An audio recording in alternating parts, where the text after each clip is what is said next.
Hey everyone, welcome back to Chapters Create Character. I'm your host, Legend Lore, and today we're going to be reading another scary story time with you guys. If you're scared, grab a flashlight, but let's tune in for a spooky night.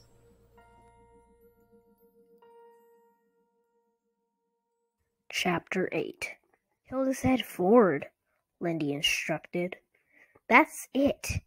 If you bounce him up and down a little, it'll make it look like he's laughing.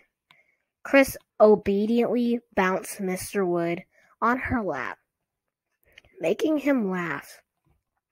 Don't move his mouth so much, Lindy told her. I think you're both crazy, Lindy's friend Alice said. So, what else is new? Cody joked.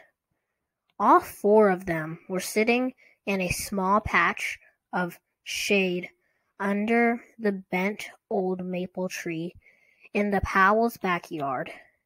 It was a hot Saturday afternoon, the sun high in a pale blue sky, streaks of yellow light filtering down through the shifting leaves above their heads. Marky sniffed bustily around the yard, his little tail wagging non-stop. Chris sat on a folding chair, which leaned back against the gnarled tree trunk. She had Mr. Wood on her lap.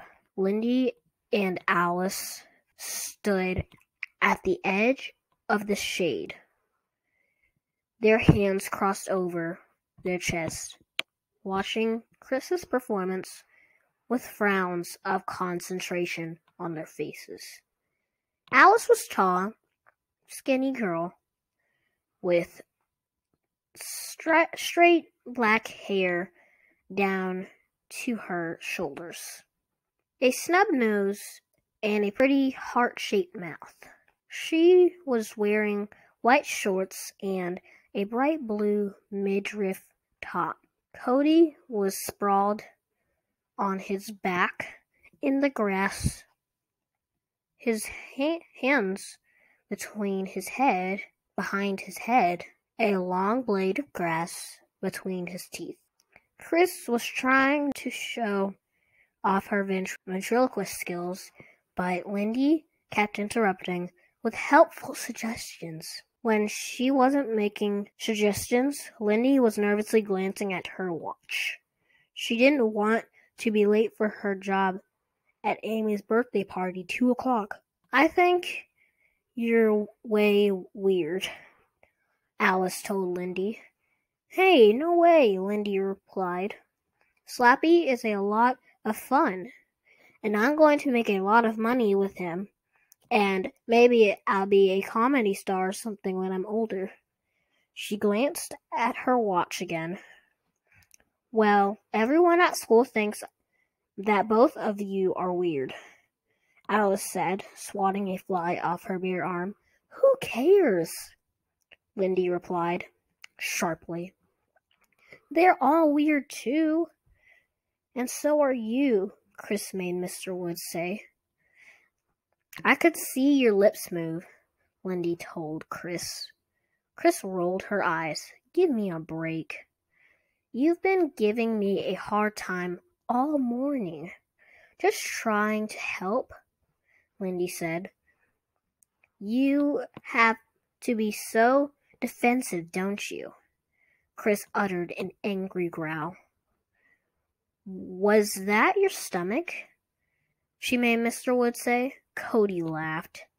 At least one person thinks you're funny, Lindy said dryly. But if you want to do parties, you really should get some better jokes. Chris let the dummy slump up to her lap. I can't find any good joke books, she said dejectedly. Where do you find your joke books? A superior sneer formed on Lindy's face. She tossed her long hair behind her shoulder. I make up my own jokes, she replied snootly. You're a joke, Cody said. Ha ha. Remind me to laugh later, Lindy said sarcastically. I can't believe you don't have your dummy out here, Alice told Lindy. I mean, don't you want to rehearse for the party? No need, Lindy replied. I've got my act down. I don't want to over-rehearse, Chris groaned loudly. Some of the other parents are staying at the birthday party to watch Slappy and me, Lindy continued, ignoring Chris's sarcasm.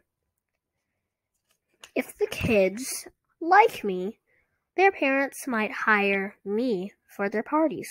Maybe you and Chris should do an act together, Alice suggested. That could be really awesome. Yeah, what an act? Then there'd be 4 dummies, Cody joked. Alice was the only one to laugh. Lindy made a face at Cody. That might actually be fun, she said thoughtfully. And then she added, when Chris is ready. Chris drew her breath and prepared to make an angry reply.